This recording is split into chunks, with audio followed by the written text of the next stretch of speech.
الله الرحمن الرحيم. الحمد لله رب العالمين والصلاة والسلام على أشرف الأنبياء والمرسلين وعلى آله وأصحابه ومن استنى بسنته إلى يوم الدين. أما بعد، فقد قال الله تعالى في القرآن الكريم بعد أعوذ بالله من الشيطان الرجيم بسم الله الرحمن الرحيم لقد كان لكم في رسول الله أسوة حسنة. صدق الله العظيم. அன்புக்குரிய இஸ்லாமிய உறவுகளை சொந்தங்களே, இன்றைய மாதாந்த நிகழ்வில் முதல் நிகழ்ச்சியாக மாதாந்த உரை நிகழ இருக்கிறது. இந்த நிகழ்வுடைய இந்த உரையுடைய தலைப்பாக நல்லொழுக்கங்களுக்கு நட்பண்புகளுக்கு நபி ஸல்லல்லாஹு அலைஹி வஸல்லம் அவர்களுடைய வாழ்வில் இருக்கக்கூடிய முன்மாதிரிகள் என்ற தலைப்பிலே அமைய இருக்கிறது. அன்புக்குரியவர்களே, நபி ஸல்லல்லாஹு அலைஹி வஸல்லம் அவர்களுடைய வாழ்வில் முன்மாதிரி என்பதை விட நபி ஸல்லல்லாஹு அலைஹி வஸல்லம் என்று சொல்லக்கூடிய அந்த ஒற்றை ஆளுமை, அந்த மனிதன் என்பவரே ஒட்டுமொத்தமாகவே முன்மாதிரியாக வாழ்ந்திருக்கிறார்கள். எங்களுக்கு தெரியும், அல்லாஹ்க்கு சுப்ஹானஹு வ தஆலா எத்தனையோ ஃபில்டரைசேஷன் பண்ணி பண்ணி பண்ணி பண்ணி பண்ணி சிறந்தவர்களை தேர்ந்தெடுத்திருக்கிறார். ஏராளமான நபிமார்கள், அத்துணை நபிமார்களும் ரசூல்மார்கள் கிடையாது. அதிலிருந்து ஃபில்டர் பண்ணி சிலரை ரசூல்மார்களாக இறைவன் தேர்ந்தெடுத்திருக்கிறான். இந்த ரசூல்மார்களில் இருந்து திடகாத்திரமானவர்கள், உறுதியானவர்கள், பலமிக்கவர்கள், சோதனைகளிலே சாதனைகள் புரிந்தவர்கள் என்று சொல்லக்கூடிய உலுல் அஸ்ம் என்று சொல்லக்கூடிய 5 மிக பெரும் நபிமார்களை, ரசூல்மார்களை இறைவன் தேர்ந்தெடுத்திருக்கிறான். இப்ப இந்த 5 பேரும், இந்த ஒட்டுமொத்த ரசூல்மார்களும் இந்த 5 பேர்களாக ஆகிவிட முடியாது. இந்த 5 பேர்களில் மிகவும் சிறந்தவர்களாக, திடகாத்திரமானவர்களாக, வாழ்வையே இந்த சமுதாயத்திற்கு ஒப்படைத்தவர்களாக, தன்னுடைய வாழ்க்கையையே முன்மாதிரியாக இந்த சமூகத்துக்கு காட்டியவர்களாக, அனைத்து நபிமார்கள், ரசூல்மார்கள், உலுல் அஸ்ம் உட்பட அனைவருக்கும் தலைவராக வாழ்ந்து காட்டியவர்கள் தான் எம் பெருமானார் முஹம்மது ஸல்லல்லாஹு அலைஹி வஸல்லம் அவர்கள். அப்ப இப்படி ஃபில்டர் பண்ணி பண்ணி பண்ணி பண்ணி இறுதியாக ஒரு தூதரை இறைவன் கொடுத்திருக்கிறான் என்று சொன்னால் அவருடைய சிறப்பு எவ்வாறு இருக்க வேண்டும், எவ்வாறு அமைந்திருக்கும் என்பதை நாங்கள் சிந்தித்து பார்க்க வேண்டும். தன்னுடைய வாழ்வு, தன்னுடைய பேச்சு, தன்னுடைய செயல், தன்னுடைய அங்கீகாரம், தன்னுடைய நடத்தைகள், தன்னுடைய சிந்தனைகள் அத்துணையும் இந்த முழு சமூகத்துக்கும் முழு மனிதர்களுக்கும் முன்மாதிரியாக இருந்திருக்கிறதே. எங்களுக்கு தெரியும், பேர்சனாலிட்டி, ஒரு மனிதனுடைய ஆளுமை, இந்த மனிதனுடைய ஆளுமை சீராக சிறப்பாக இருக்க வேண்டும் என்று சொன்னால் 3 விடயங்கள் எங்களுக்கு தேவைப்படுகிறது. அதுக்கு சொல்லுவாங்க, அது ஒரு ட்ரையாங்கிள், ஒரு முக்கோண வடிவம். ஒரு மனிதனுடைய தாட் ப்ராசஸ், அவன் சிந்திக்கக்கூடிய சிந்தனைகள், அவனுடைய எண்ணங்கள் சீராக இருக்க வேண்டும். அந்த சிந்தனை வழியாக வரக்கூடிய ஃபீலிங்ஸ், உணர்ச்சிகள், அந்த உணர்ச்சிகள் சீராக இருக்க வேண்டும், சரியானதாக இருக்க வேண்டும். இதன் மூலமாக வெளிப்படக்கூடிய பிஹேவியர்ஸ், அவனுடைய நடத்தைகள், அவனுடைய செயற்பாடுகள், இந்த 3ம் சரியாக இருக்கிற நேரத்தில் தான், இருக்கிற பொழுதுதான் ஒருவனால் சிறந்த ஒரு பர்சனாலிட்டி, சிறந்த ஒரு பேசனாக, முன்மாதிரி மிக்க, சிறந்த ஒரு ஆளுமை மிக்க மனிதனாக இருக்க முடியும். இது உளவியல். அப்ப நபி ஸல்லல்லாஹு அலைஹி வஸல்லம் அவர்களுடைய சிந்தனை, அவர்களுடைய உணர்ச்சிகள், அவர்களுடைய ஒட்டுமொத்த செயற்பாடுமே சிறந்ததாக இருந்திருக்கிறதே. இப்படியான ஒரு மனிதனை காண முடியுமா? அன்புக்குரியவர்களே, நபி ஸல்லல்லாஹு அலைஹி வஸல்லம் அவர்கள் பேசாத, நபி ஸல்லல்லாஹு அலைஹி வஸல்லம் அவர்கள் அறிவிக்காத, வாழ்ந்து காட்டினார எந்த ஒரு துறையுமே கிடையாது. உலகத்தில் இருக்கக்கூடிய அத்துணை துறை சம்பந்தமாகவும் நபி ஸல்லல்லாஹு அலைஹி வஸல்லம் அவர்கள் பேசி இருக்கிறார்களே, வாழ்ந்து காட்டியிருக்கிறார்களே. நபி ஸல்லல்லாஹு அலைஹி வஸல்லம் அவருடைய வாழ்வு என்பது ஒட்டுமொத்த வாழ்விலும் அவர் மிகவும் சிறந்த ஒரு மனிதனாக இருந்திருக்கிறார்கள். நாங்கள் பார்க்க வேண்டும், இந்த உலகிலே மிகச்சிறந்த தலைவர்கள், மிக பெரும் ஆளுமை கொண்டவர்கள் என்றெல்லாம் பார்க்கப்படக்கூடிய எத்தனையோ பிலோசபர்ஸ், சயின்டிஸ்ட் என்று நாங்கள் பார்க்கிறோம். இவர்களுடைய வாழ்வியல் இன்று வரைக்கும் ஆவணப்படுத்தப்பட்டு, வாய்வழியாக பாதுகாக்கப்பட்டு, எழுத்து வடிவிலே பாதுகாக்கப்பட்டு இந்த சமூகத்துக்கு கொடுக்கப்பட்டிருக்கிறதா என்பதை பாருங்களேன். நபி ஸல்லல்லாஹு அலைஹி வஸல்லம் என்ற ஒற்றை மனிதனுடைய வாழ்வை தவிர வேறு யாருடைய வாழ்வும் அன்றிலிருந்து இன்று வரை உறுதியாக, நம்பிக்கையாக ஆவணப்படுத்தப்பட்டு, வாய் வழியாக செய்திகள் பெறப்பட்டு, புத்தகங்களிலே அவர்களுடைய கருத்துக்களும் செய்திகளும் வாழ்வியலும் எழுதப்பட்டு இந்த சமூகத்திற்கு ஒட்டுமொத்தமாக கொடுக்கப்பட்டது என்று சொன்னால் இந்த முஹம்மது ஸல்லல்லாஹு அலைஹி வஸல்லம் அவருடைய வாழ்க்கை மட்டும்தானே. இப்படிப்பட்டவருடைய வாழ்வு இந்த சமூகத்திற்கு எப்படிப்பட்ட ஒரு சிறந்த முன்மாதிரியாக, உதாரணமாக இருக்கும் என்பதை நாங்கள் சிந்தித்து பார்க்க வேண்டும். ஒவ்வொருவருடைய வாழ்விலும் ஏதோ ஒரு பகுதியிலே ஒரு ரோல் மாடல் இருப்பாங்க. எனக்கு அவரை பிடிக்கும், எனக்கு இவரை பிடிக்கும், இந்த ஃபீல்ட்ல, இந்த எஜுகேஷன் ஃபீல்ட்ல எனக்கு இவரை பிடிக்கும். இஸ்லாமியர்கள் கூட இன்று சினிமா துறையிலே எனக்கு இவரை பிடிக்கும், இவரை போன்று என்னுடைய வாழ்வை அமைத்துக் கொள்ள வேண்டும் என்று விரும்பக்கூடியவர்கள் இருக்கிறார்கள். சயின்டிஸ்ட் என்று சொன்னா எனக்கு இவரை பிடிக்கும் என்றுவாங்க. அன்புக்குரியவர்களே, ஒட்டுமொத்த வாழ்க்கையையும் சிறப்பாக அழகான முறையிலே இறைவனுக்கு கட்டுப்பட்டு வாழ்ந்து காட்டிய சிறந்த ஒரு முன்மாதிரி நபி ஸல்லல்லாஹு அலைஹி வஸல்லம் அவர்கள் தானே. இறைவன் இவர்களை குறித்து குறிப்பிடுகிற பொழுது லகத் கான லக்கும் ஃபீ ரசூலில்லாஹி உஸ்வத்துன் ஹஸனா, நபி ஸல்லல்லாஹு அலைஹி வஸல்லம் அவர்களிலே பாருங்க, நபி ஸல்லல்லாஹு அலைஹி வஸல்லம் அவருடைய வாழ்வில் அல்ல, நபி ஸல்லல்லாஹு அலைஹி வஸல்லம் அவர்களிலேயே சிறந்த முன்மாதிரியை, அழகிய முன்மாதிரியை இறைவன் வைத்திருப்பதாக கூறுகிறான். லிமன் கான யர்ஜுல்லாஹ வல் யௌமல் ஆகிர், யாரெல்லாம் அல்லாஹ்வை அஞ்சுகிறார்களோ, பயப்படுகிறார்களோ, கியாமத் நாளை அஞ்சுகிறார்களோ, பயப்படுகிறார்களோ, இவர்களுக்கு நபி ஸல்லல்லாஹு அலைஹி வஸல்லம் அவருடைய வாழ்விலே மிகச்சிறந்த முன்மாதிரி இருக்கிறது. தி பெஸ்ட் ரோல் மாடல் நபி ஸல்லல்லாஹு அலைஹி வஸல்லம் அவர்கள். இன்னும் ஒரு வசனத்திலே நபி ஸல்லல்லாஹு அலைஹி வஸல்லம் அவர்களை குறித்து குறிப்பிடுகிற பொழுது வமா அர்சல்னாக இல்லா ரஹ்மத்தல் லில் ஆலமீன், இந்த அகிலத்தாருக்கு, உலக மக்கள் அனைவருக்கும் உங்களை ஒரு ரஹ்மத்தாக, அருட்கொடையாக நாங்கள் அனுப்பி வைத்திருக்கிறோம் என்பதாக இறைவன் குறிப்பிடுகிறான். இப்படிப்பட்ட ஒருவருடைய வாழ்வு, இவருடைய ஒட்டுமொத்த வாழ்வை எடுத்து பார்க்கிற நேரத்திலே முழு மனித சமுதாயத்திற்கும் ஒரு மிகச்சிறந்த முன்மாதிரியாக இருப்பதை நாங்கள் காண முடிகிறது.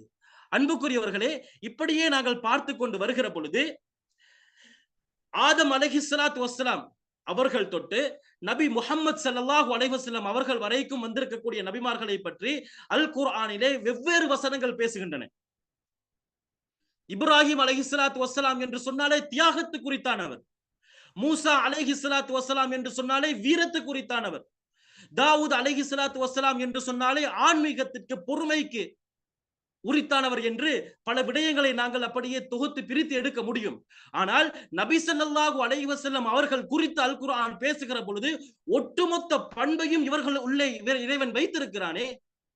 அதிலும் மிகச்சிறந்த பண்பாக நட்பண்புகளையும் ஒழுக்கத்தையும் இந்த நபி ஸல்லல்லாஹு அலைஹி வஸல்லம் அவர்கள் இந்த விடயங்களில் சிறப்பானவர் என்று அல் குர்ஆன் பேசுகிறதே. இறைவசனம் குறிப்பிடுகிற பொழுது நபியே, நிச்சயமாக நீங்கள் மிகப்பெரிய நட்பண்பிலே இருக்கிறீர்கள், மிகச்சிறந்த பண்பிலே இருக்கிறீர்கள். உங்களை அகிலத்தார் அனைவருக்கும் நாங்கள் ரஹ்மத்தாக அனுப்பி வைத்திருக்கிறோமே என்பதாக அல் குர்ஆன் கூறுகிறதே. அப்ப நபி ஸல்லல்லாஹு அலைஹி வஸல்லம் அவருடைய முழு வாழ்வுமே நட்பண்பு தானே. நபி ஸல்லல்லாஹு அலைஹி வஸல்லம் அவர்கள் அவருடைய ஹதீஸிலே குறிப்பிடுகிற பொழுது இன்னமா புஇஸ்து லிஉதம்மிம மகாரிமல் அக்லாக், நட்பண்புகளை பூர்த்தி செய்வதற்காக வேண்டியே தான் நான் அனுப்பப்பட்டிருக்கிறேன் நபியாக. அவருடைய கூற்றை பாருங்கள், ஒட்டுமொத்த நட்பண்புகளையும் பூர்த்தி செய்வதுதான் என்னுடைய நபித்துவத்துடைய மிகப்பெரிய ஒரு பங்காக இருக்கிறது. தொடர்ந்து நாங்கள் பார்க்கிற நேரத்திலே அல் குர்ஆனை நாங்கள் பார்க்கிறோம். எத்தனையோ இபாதத்துக்களையும் எத்தனையோ வழிமுறைகளையும் இந்த மனிதனுக்கு கடமையாக்கி இருக்கிறது. அத்துணை இபாதத்துக்கும் அத்துணை வழிமுறைக்கும் பின்னால் இருக்கக்கூடிய மிக முக்கியமான சூட்சமம் என்ன தெரியுமா? அஹ்லாக், நட்பண்பு. எப்படி? இன்ன ஸலாத்த தன்ஹா அனில் ஃபஹ்ஷாஇ வல் முன்கர். ஒரு மனிதனுக்கு ஏன் தொழுகை விதியாக்கப்பட்டிருக்கிறது, ஒரு மனிதனுக்கு ஏன் தொழுகை கடமையாக்கப்பட்டிருக்கிறது என்பதை பார்க்கிற பொழுது இன்ன ஸலாத்த தன்ஹா அனில் ஃபஹ்ஷாஇ வல் முன்கர், மானக்கேடான மோசமான செயல்களை விட்டு இந்த தொழுகை மனிதனை பாதுகாக்கிறது, தடுக்கிறது. பாவம் செய்து விடாதே, அது பாவம், இறைவன் தடுத்தது, எம்முடைய மனிதனுக்கும் சரி மார்க்கத்துக்கும் சரி இழுக்கான ஒன்று என்று இந்த தொழுகை தடுக்க வேண்டும். இந்த தொழுகை தடுக்கவில்லை என்று சொன்னால் அது தொழுகையாக இருந்து முடியாது. ஒருவன் தொழுகிறான், பாவம் செய்கிறான். ஒருவன் தொழுகிறான், விபச்சாரத்தில் ஈடுபடுகிறான். ஒருவன் தொழுகிறான், மதுபானத்தை அருந்துகிறான். ஒருவன் தொழுகிறான், பிறரை பற்றி முதுகுக்கு பின்னால் புறம் பேசுகிறான். ஒருவன் தொழுகிறான், பொய் பேசுகிறான் என்று சொன்னால் அவருடைய தொழுகையே கிடையாது. அது அவருடைய தொழுகை மானக்கான செயல்களை விட்டு இவரை தடுக்கவில்லை. அப்ப தொழுகையுடைய மிக முக்கியமான நோக்கங்களில் ஒன்றுதான் இவரை மானக்கேடான மோசமான விடயங்களில் இருந்து தடுக்க வேண்டும். அதே போன்று ஜகாத் சதக்காவுடைய விடயத்தை பாருங்கள். யா அய்யுஹல்லதீன ஆமனு லா துப்திலு ஸதகாத்திக்கும் பில் மன்னி வல் அதா. உங்களுடைய சதக்காக்களை, உங்களுடைய ஜகாத்துக்களை பில் மன்னி வல் அதா, நீங்கள் கொடுத்ததை சொல்லி காட்டி, நீங்கள் கொடுத்ததை சொல்லி பெருமிதம் கொண்டு அடுத்தவர்களை நோவினை ஏற்படுத்தி நீங்க கொடுத்த ஜகாத்தை, நீங்க கொடுத்த சதக்காவை அப்படியே பாத்திலாக்கிறாதீங்க. நான் இவ்வளவு கொடுத்தேன், நான் இவ்வளவு பெரிய பகுதியை கொடுத்திருக்கிறேன், நான் டெய்லி இவ்வளவு சதக்கா கொடுப்பேன், பெருமை பித்துவாங்க இல்லையா? சொல்லி காட்டுவதன் மூலமாக நாம் செய்த நன்மை அப்படியே பாலாகி விடுகிறதே.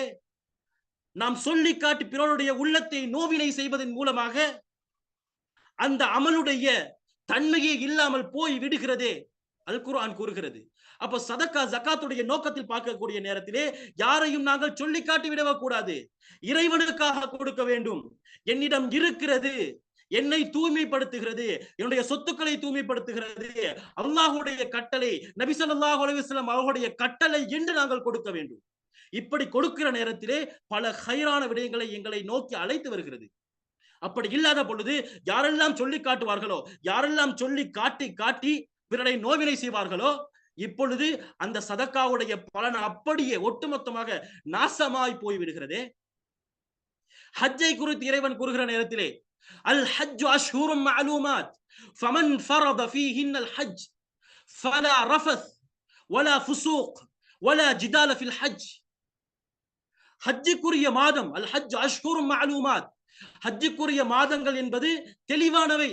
இந்த மாதங்கள்ல தான் நாங்கள் ஹஜ்ஜுக்குரிய ஏற்பாடுகளை செய்ய வேண்டும், இந்த மாதத்தில் தான் நான் ஹஜ்ஜை செய்ய வேண்டும் என்பது எல்லோருக்கும் தெரிந்த விடயம்.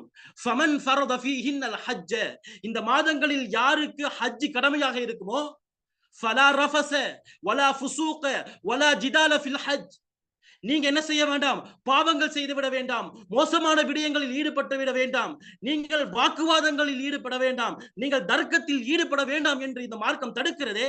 அப்ப ஹஜ்ஜுடைய கடமைகளில், ஹஜ்ஜுடைய நோக்கங்களில் மிக முக்கியமான ஒன்று என்ன? அல் அஹ்லாக், நட்பண்பு. உங்களுடைய வாக்குவாதங்களை விட்டு விடுங்கள், உங்களுடைய மோதல்களை விட்டு விடுங்கள், உங்களுடைய கேவலமான செயல்களை விட்டு விடுங்கள், மோசமான பாவகரமான செயல்களை விட்டு விடுங்கள் என்பதாக இந்த ஹஜ்ஜி பேசுகிறது. அன்புக்குரியவர்களே, இப்படி ஒவ்வொரு இபாதத்துக்கு பின்னாலும் ஏதோ ஒரு வழியிலே அஹ்லாக், நட்பண்பை இந்த மார்க்கம் போதிக்கிறது. நோன்புடைய விடயத்தை பாருங்கள். மல்லம் யதஅ கௌல ஸூரி வல் அமல பிஹி ஃபலைஸ லில்லாஹி ஹாஜ்ஜா ஃபீ அன் யதஅ தஆமஹு வ ஷராப. யார் மோசமான பொய் சத்தியம், மோசமான வார்த்தைகள், அதனை கொண்டு அமல் செய்வது போன்ற விடயங்களை நோன்புடைய காலங்களில் விட்டுவிடவில்லையோ, ஃபலைஸ லில்லாஹி ஹாஜத்துன் ஃபீ அன் யதஅ தஆமஹு வ ஷராபஹ, பசித்திருப்பதிலேயோ அல்லது தாகமாக இருப்பதிலேயோ எந்த தேவையும் இறைவனுக்கு கிடையாது. நோன்பின் மூலமாக இறைவன் நாடக்கூடிய ஒன்று சிறந்த நட்பண்பு, ஒழுக்கம், விழுமியத்தை இறைவன் நாடுகிறானே. அப்படி பார்க்கிற நேரத்திலே ஒட்டுமொத்த இபாதத்துக்களும் வணக்கங்களும் இந்த மனிதனுக்கு சொல்லிக் கொடுக்கக்கூடிய ஒன்று அஹ்லாக், நட்பண்பு, சீரிய செயற்பாடுகள். இதைத்தான் இந்த மார்க்கம் போதித்துக் கொண்டிருக்கிறது. இப்படியே பார்க்கிற நேரத்தில் அன்புக்குரியவர்களே, நபி ஸல்லல்லாஹு அலைஹி வஸல்லம் அவர்கள் இந்த சமூகத்திலே தோன்றி அவர்கள் செய்த மிக முக்கியமான பணிகளில் ஒன்றுதான் அனைவர்களுக்கு மத்தியிலும் சிறந்த நல்லொழுக்கவராக, நற்குண சீலராக இந்த சமுதாயத்திலே வாழ வேண்டும், அனைவரும் சிறந்த நல்லொழுக்கம் உடையவர்களாக இருக்க வேண்டும் என்பதற்காக நபி அவர்கள் செயற்பட்டு இருக்கிறார்கள். தன்னுடைய சமூகத்தையே மாற்றி அமைத்திருக்கிறார்கள். பாருங்கள், நபி ஸல்லல்லாஹு அலைஹி வஸல்லம் அவர்கள் பிறக்கிற அந்த காலப்பகுதியை பாருங்கள். வைதா புஷ்ஷிர அஹதுஹும் பில் உன்ஸா, பெண் பிள்ளை பிறந்து விட்டது, உங்களுக்கு ஒரு பொம்புல புள்ள கிடைச்சு விட்டது என்று நன்மாராயம் கூறப்பட்டு விட்டால், ஸல்ல வஜ்ஹுஹு முஸ்வத்தன் வ ஹுவ கதீம், அவர் கோபத்தால் அவருடைய முகம் அப்படியே கருப்பு நிறமாக ஆகிவிடும். எனக்கு பெண் பிள்ளையா? பொம்புல புள்ள என்பதே சாபக்கேடு, பெண்கள் என்பவர்களே தரித்திரியம், பெண்கள் என்பவர்களே முசீபத் என்ற ஒரு சிந்தனையிலே வாழ்ந்த மக்கள் அந்த காலத்திலே. இன்று வரைக்கும் சில பகுதிகளிலே இருக்கிறது. பெண்கள் என்பவர்களை மிகவும் கீழ்த்தரமானவர்களாக பார்க்கக்கூடியது. பெண்களை அப்படியே ஒரு ஓரத்திற்குள் அடக்கி வைத்து விடுவார்கள். ஒரு கட்டத்திற்குள்ளே அப்படியே அவர்களை இறுக்கி விடுவார்கள். அப்படி பார்க்கப்பட்ட ஒரு காலம். நபி ஸல்லல்லாஹு அலைஹி வஸல்லம் அவர்கள் என்ன சொன்னார்கள்? மன் கான லஹு இப்னதான் ஃபஅஹ்ஸன இலைஹிமா குன்ன லஹு சத்ரம் மினன் நார். ஒருவருக்கு 2 பெண் பிள்ளைகள் இருக்கிறார்கள். ஃபஅஹ்ஸன இலைஹின்ன, இந்த 2 பெண் பிள்ளைகளையும் சிறந்த முறையிலே அழகாக மார்க்கம் சொல்லிக் கொடுத்த வழிமுறையிலே இவர் வளர்த்தெடுக்கிறார், உபகாரம் செய்கிறார், நல்ல முறையிலே இவர்களை பரிபாலிக்கிறார் என்று சொன்னால் குன்னலஹு சத்ரம் மினன் நார், இந்த பெண் பிள்ளைகள் நரகத்தில் இருந்து நரக நெருப்புக்கு இவருக்கு ஒரு தடையாக மாறிவிடுவார்கள்.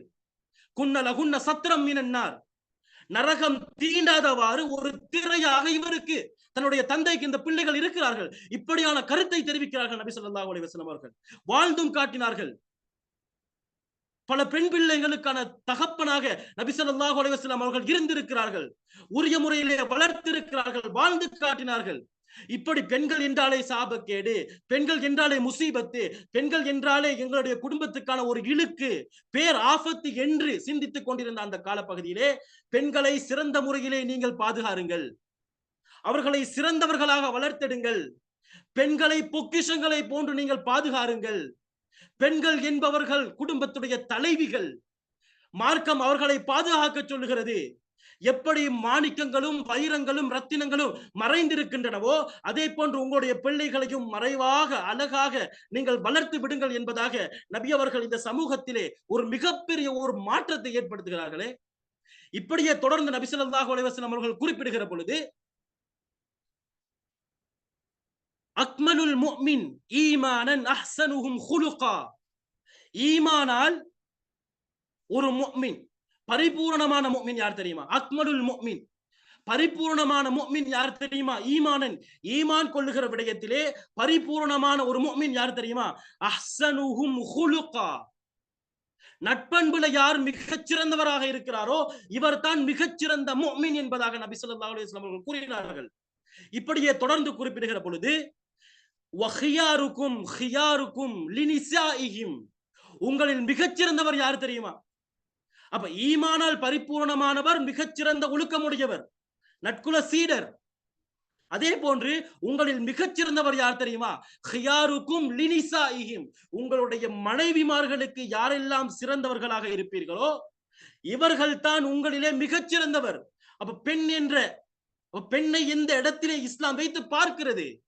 பெண்ணை புதைக்க வேண்டும், பெண்ணை கொல்ல வேண்டும், அவர்களை அடக்க வேண்டும், அவர்களை ஒடுக்க வேண்டும் என்று இந்த சிந்தனையிலே இருந்த அந்த நாகரிகத்தை பெண்ணை முக்கியமான ஒன்றாக பார்க்க வேண்டும்.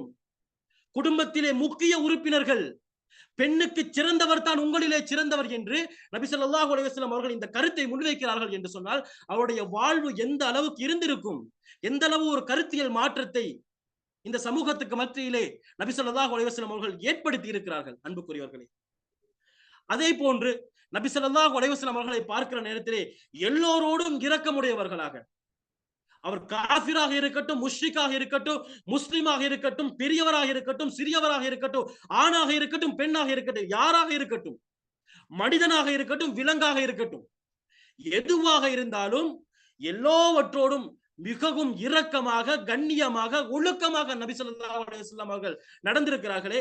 அல் குர்ஆனிலே இறைவன் குறிப்பிடுகிற பொழுது வலவ் குன்த ஃபzzan கலீதல் கல்ப் லன் ஃபத்து மின் ஹவுலிக ஃபஅஃபு அன்ஹும் வஸ்தக்ஃபிர் லஹும் வஸாவிர்ஹும் ஃபில் அம்ர், நபியே நீங்க மட்டும் கொஞ்சம் கனத்தவராக, கடுகடுத்தவராக, கடினமான உள்ளம் உடையவராக நீங்கள் இருந்திருந்தால் லன் ஃபத்து மின் ஹவுலிக, உங்களை விட்டு எல்லாரும் அப்படியே விரண்டு ஓடி இருப்பார்கள். எனவே ஃபஅஃபு அன்ஹும் வஸ்தக்ஃபிர் லஹும் வஷாவிர்ஹும் ஃபில் அம்ர், நீங்க அவர்களை மன்னித்து விடுங்க, அவர்களுக்காக இஸ்திக்ஃபார் செய்யுங்க. வஷாவிர்ஹும் ஃபில் அம்ர், ஒரு விடயம் குறித்து அவர்களோடு ஆலோசனை செய்யுங்க என்பதாக இறைவனுடைய கூற்று. இன்னும் ஒரு இடத்திலே இறைவன் குறிப்பிடுகிற பொழுது லகத் ஜாஅக்கும் ரசூலும் மின் அன்ஃபுசிக்கும், உங்களில் இருந்தே ஒரு தூதர் உங்களிடம் இருந்து வந்திருக்கிறார். அஸீஸுன் அலைஹி மா அனித்தும், நீங்கள் சிரமப்படுகிற பொழுது, நீங்கள் கஷ்டப்படுகிற பொழுது அது அவருக்கு கனமாக இருக்கிறது, கஷ்டமாக இருக்கிறது. முஃமின்கள் கஷ்டப்படுகிற பொழுது, முஸ்லிம்கள் சிரமப்படுகிற பொழுது நபி ஸல்லல்லாஹு அலைஹி வஸல்லம் அவர்களுக்கு இந்த செயல் கஷ்டமாக இருக்கிறது. இப்படியே குறிப்பிடுகிற நேரத்திலே ஹரீசுன் அலைக்கும், நீங்கள் நல்லதை செய்ய வேண்டும். உங்களுடைய விடயங்களிலே நபி ஸல்லல்லாஹு அலைஹி வஸல்லம் அவர்கள் மிகவும் ஆசையுடையவர்களாக இருக்கிறார்கள். பில் முஃமினீன் ரഊஃபுர் ரஹீம் வஹரீசுன் அலைக்கும் பில் முஃமினீன் ரഊஃபுர் ரஹீம். முஃமின்களுடைய விடயத்திலே நபி ஸல்லல்லாஹு அலைஹி வஸல்லம் அவர்கள் மிகவும் இரக்கமுடையவர்களாக, அன்பானவர்களாக, கனிவானவர்களாக இருக்கிறார்கள் என்பதை இந்த அல் குர்ஆன் வசனம் சொல்லுகிறதே. நபி அவர்கள் பாரபட்சம் இன்றி தன்னுடைய அன்பை வெளிப்படுத்தி இருக்கிறார்கள், தன்னுடைய பாசத்தை, தன்னுடைய காதலை வெளிப்படுத்தி இருக்கிறார்கள். அனஸ் இப்னு மாலிக் ரலியல்லாஹு அன்ஹு அவர்கள் குறிப்பிடுகிற பொழுது, ஹதம்து நபிய ஸல்லல்லாஹு அலைஹி வஸல்லம் 10 சினீன், சுமார் 10 வருட காலம் நபி ஸல்லல்லாஹு அலைஹி வஸல்லம் அவர்களுக்கு நான் பணிபுரிந்திருக்கிறேன், ஹித்மத் செய்திருக்கிறேன். வமா கால லி உஃப் கத்துன், எனக்கு சி அப்படி என்ற ஒரு வார்த்தையை கூட இந்த 10 வருடங்களில் நபி ஸல்லல்லாஹு அலைஹி வஸல்லம் அவர்கள் கூறியதே கிடையாது. இந்த 10 வருட காலத்துல நபி ஸல்லல்லாஹு அலைஹி வஸல்லம் அவர்கள் என்னை பார்த்து, சி என்ன இப்படி ஒரு வேலையை செஞ்சிட்டீங்க, இதை இப்படி இப்படி செஞ்சிருக்க கூடாதா, நீங்க ஏன் இந்த வேலையை செய்யல, இதை நீங்க இந்த நேரத்துல இப்படி செஞ்சிருக்கணுமே அப்படின்னு சொல்லி நபி ஸல்லல்லாஹு அலைஹி வஸல்லம் அவர்கள் என்னை பார்த்து ஒரு வார்த்தை கூட கேட்டதில்லையே. எப்படி இருந்திருக்கிறார்கள், சிறுவர்களோடு எப்படி இருந்திருக்கிறார்கள் நபி ஸல்லல்லாஹு அலைஹி வஸல்லம் அவர்கள். ஒரு எஜமான், ஒரு பாஸ் தன்னுடைய சேவன்ட், தன்னிடம் வேலை புரியக்கூடிய, தனக்கு பணிவிடை செய்யக்கூடிய ஒருவரோடு இப்படி இருந்திருக்கிறார் என்று சொன்னால் தன்னுடைய சமூகத்தை எப்படி கட்டி எழுப்பி இருப்பார், சிந்தித்து பாருங்கள் என் அன்புக்குரியவர்களே. என்னை பார்த்து, நான் ஒரு வேலையை செய்யவில்லை, இந்த வேலையை நீங்க செய்யலையா, இந்த டைம்ல நீங்க இதை செஞ்சிருக்கணுமே, இந்த வேலையை நீங்க இப்படி செஞ்சிருக்கணுமே என்று கூட என்னை பார்த்து கூறியதில்லை என்பதாக அனஸ் இப்னு மாலிக் ரலியல்லாஹு அன்ஹு அவர்கள் குறிப்பிடுகிறார்களே. இப்படியான மிகப்பெரிய ஒரு ஆளுமை நபி ஸல்லல்லாஹு அலைஹி வஸல்லம் அவர்கள். அவர்களுடைய முழு வாழ்வும் இந்த சமூகத்திற்கான ஒரு முன்மாதிரி தான். அதே போன்ற அன்புக்குரியவர்களே, நபி ஸல்லல்லாஹு அலைஹி வஸல்லம் அவர்கள் ஒரு ஹதீஸிலே குறிப்பிடுகிற பொழுது சொன்னார்கள், ஹுகூகுல் முஸ்லிமி அலல் முஸ்லிமி ஹம்சுன், ஒரு மனிதன் இன்னொரு மனிதனுக்கு செய்ய வேண்டிய 5 மிக முக்கியமான கடமைகள், உரிமைகள் இருக்கின்றன. அதில் முதலாவது என்ன தெரியுமா, ரத்துஸ் சலாம். ஒருவர் சலாம் சொல்றார் இல்லையா, அஸ்ஸலாமு அலைக்கும் வரஹ்மத்துல்லாஹி வபரகாத்து. நாங்கள் பார்க்கிற பொழுது, என்னுடைய சகோதரனை பார்க்கிற பொழுது நான் சலாம் கூற வேண்டும், அஸ்ஸலாமு அலைக்கும் வரஹ்மத்துல்லாஹி வபரகாத்து. இந்த சலாத்திற்கு பதில் கூறுவது, ஆன்சர் பண்ணுவது என்றது இருக்கிறதே, இது ஒரு மனிதன் இன்னொரு மனிதனுக்கு செய்ய வேண்டிய மிக முக்கியமான கடமைகளில் ஒன்று. ரெஸ்பெக்ட் பண்ணணும், அடுத்தவரை என்னுடைய இடத்தில் வைத்து பார்க்க வேண்டும். நான் உயர்ந்தவன், நீ தாழ்ந்தவன், எங்களுக்கு மத்தியில குலத்தால் பிறப்பால் பாகுபாடு இருக்கிறது, பிரிவினை இருக்கிறது என்ற அந்த கான்செப்டையே நபி ஸல்லல்லாஹு அலைஹி வஸல்லம் அவர்கள் அப்படியே உடைத்து எறிகிறார்களே. யாராவது உனக்கு சலாம் சொன்னால் அவருக்கு மறு பதில் சலாம் சொல், வஅலைக்கும் ஸலாம் வரஹ்மத்துல்லாஹி வபரகாத்துஹு, அஃஷுஸ் ஸலாம் பைனக்கும், உங்களுக்கு மத்தியிலே சலாத்தை பரப்புங்கள். இந்த சலாத்தின் மூலமாக தஹாபபுத்தும், நீங்கள் ஒருவருக்கு ஒருவரை நேசம் கொள்வீர்கள். இந்த சமூகத்தை நபி ஸல்லல்லாஹு அலைஹி வஸல்லம் அவர்கள் மிகவும் இரக்கமானதாக, பலமானதாக கட்டி எழுப்புகிறார்களே. இரண்டாவது விடயம், அயாதத்துல் மரீத், நோயாளியை நலன் விசாரிக்க செல்வது. என்னுடைய சகோதரன் நோய்வாய்ப்பட்டிருக்கிறான், என்னுடைய சகோதரனுக்கு ஏதோ ஒரு பாதிப்பு இருக்கிறது, ஏதோ ஒரு கஷ்டத்தில் இருக்கிறான் என்று சொன்னால் உடனே அவரை சென்று நோய் விசாரிப்பது ஒரு முஃமின், ஒரு முஸ்லிம் செய்ய வேண்டிய கட்டாய கடமை. இங்க பார்க்கணும், சோசியல் என்கேஜ்மெண்ட், சமூகத்தோடு ஒரு மனிதனை இணைக்கிறார்கள் நபி ஸல்லல்லாஹு அலைஹி வஸல்லம் அவர்கள். யாரும் ஒரு இன்ட்ரோவேர்டாக, ஐசோலேட்டாக இருக்க முடியாது, தனியத்தான் இருக்கணும். ஏண்ட வேலை என்னுடைய குடும்பம் என்று சொல்லி தன்னுடைய வாழ்வை ஒரு கட்டத்துக்குள் சுருக்கி கொள்ளவே முடியாது. சமூகத்தோடு வாழ வேண்டும். என்னிடம் இருக்கக்கூடிய பலன்களை சமூகத்துக்கு கொடுக்க வேண்டும், என்னுடைய அன்பை கொடுக்க வேண்டும். என்னிடம் மேல் மிச்சமாக இருக்கக்கூடிய பலன்களை, பணத்தை, பொருளாதாரத்தை எளியவர்களுக்கு, ஏழைகளுக்கு நாங்கள் கொடுக்க வேண்டும் என்பதை இந்த ஹதீஸ் எங்களுக்கு சொல்லுகிறதே. ஒருவர் நோய்வாய்ப்பட்டு விட்டால் நபி ஸல்லல்லாஹு அலைஹி வஸல்லம் அவர்கள் அங்கே செல்லுவார்கள், அவர்களுக்கு பக்கத்திலே உட்காருவார்கள், நல்ல ஆறுதலான வார்த்தைகளை பேசுவார்கள், தன்னுடைய வழக்கரத்தால் அவர்களுடைய தலையை அப்படியே தடவி கொடுப்பார்கள். சொல்லிவிட்டு அப்படியே தடவி கொடுத்து விட்டு நபி ஸல்லல்லாஹு அலைஹி வஸல்லம் அவர்கள் இந்த நோயாளிக்காக துஆ கேட்பார்கள். அல்லாஹும்ம ரப்பின் நாஸ் அஸ்ஹபில் பஸ், இறைவா மக்களுடைய இரட்சகனே, இறைவனே, அஸ்ஹபில் பஸ், இந்த நோயை நீ போக்கிவிடு. ஃபஷ்ஃபிஹி அன்த ஷாஃபி, நீதான் நோய் நிவாரணம் கொடுக்கக்கூடியவன். இந்த நோய்க்கான தீர்வு உன்னிடமே இருக்கிறது. இவருக்கு நோய் நிவாரணத்தை கொடுத்து விடு. லா ஷிஃபா இல்லா ஷிஃபாவு, உன்னுடைய நோய் நிவாரணத்தை தவிர வேறு எந்த விதமான நோய் நிவாரணமும் கிடையாது. இப்படி என்று நபி ஸல்லல்லாஹு அலைஹி வஸல்லம் அவர்கள் ஒரு நோயாளியை நோய் விசாரிக்க சென்று நல்ல வார்த்தைகளை பேசி அண்மையிலே பக்கத்திலே உட்கார்ந்து அவருடைய தலையை தடவி கொடுத்து சிறந்த முறையிலே அவர்களுக்காக வேண்டி துஆ கேட்கிறார்கள் என்று சொன்னால் இந்த பண்பு நம்மிடம் வர வேண்டுமே. ஒருவர் நோய்வாய்ப்பட்டு விட்டால் ஆக குறைஞ்சது வாட்ஸ்அப் மூலமாக கூட ஒரு கோல் எடுத்து, என்ன செய்தி, சும்மா இருக்கிறீங்களா, உங்களுடைய நலன் எப்படி, நல்ல ஆரோக்கியமாக இருக்கிறீங்களா, நல்ல அவர்களுக்கான நல்ல ஒரு மோட்டிவேஷனல் விடயங்களை பேசுறது, மன ஆறுதல்களை கொடுப்பது, சிறந்த வார்த்தைகளை பேசுவது செய்ய வேண்டுமே அன்பர்களே. வாழ்ந்து காட்டியிருக்கிறார்கள் நபி ஸல்லல்லாஹு அலைஹி வஸல்லம் அவர்கள். அதே போன்று இத்திபாஉல் ஜனாயிஸ், மரணம் ஏற்பட்டு விட்டால் அந்த மரணத்தை தொடர்ந்து செல்வது, அவர்களை குளிப்பாட்டி கஃனிட போடக்கூடிய நேரத்திலே நாங்கள் இருப்பது, தொழுகையில் கலந்து கொள்வது, அவரை மண்ணறைக்குள் வைத்து அடக்கம் செய்கிற பொழுது அவருக்கு அண்மையில இருந்து அவருக்காக துஆ செய்வது, இத்திபாஉல் ஜனாயிஸ், அந்த மரணத்தை, அந்த ஜனாசாவை பின்தொடர்ந்து செல்ல வேண்டுமே. எத்தனையோ பேர் தவறவிடக்கூடிய மிக முக்கியமான பண்பு ஜனாசாக்களில் கலந்து கொள்வது. நபி ஸல்லல்லாஹு அலைஹி வஸல்லம் அவர்கள் இதனுடைய நன்மை குறித்து எத்தனையோ ஹதீஸ்களிலே பேசியிருக்கிறார்கள். ஒருவர் ஜனாசாவிலே கலந்து கொள்கிறார், தொழுகையிலே கலந்து கொள்கிறார், இறுதியாக மண்ணறைக்குள் அவரை வைக்கப்படுகிற வரைக்கும் அவரோடு சேர்ந்து இருக்கிறார் என்று சொன்னால் கீராத்தான், அவருக்கு 2 கீராத் நன்மை கிடைக்கப்படுகிறது. 2 நன்மைண்டா 2 கீராத்னா என்ன? சஹாபாக்கள் கேட்கிறாங்க, யா ரசூலல்லாஹ் 2 நன்மைண்டா என்ன யா ரசூலல்லாஹ், இந்த 2 கீராத்னா என்ன யா ரசூலல்லாஹ்? சொன்னார்கள், உஹது மலை அளவு நன்மை. மதீனாவில் வசித்தவர்கள், வசிக்கக்கூடியவர்களுக்கு தெரியும், உஹது மலை என்பது சாதாரணமாக ஒரு 100 அடியோ 200 அடியோ கொண்டது அல்ல.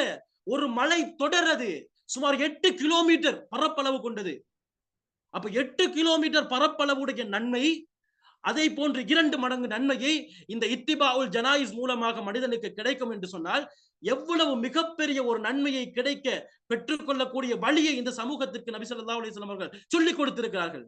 மரணித்த பின்பும் மனிதனுக்கு நீ கண்ணியத்தை கொடு.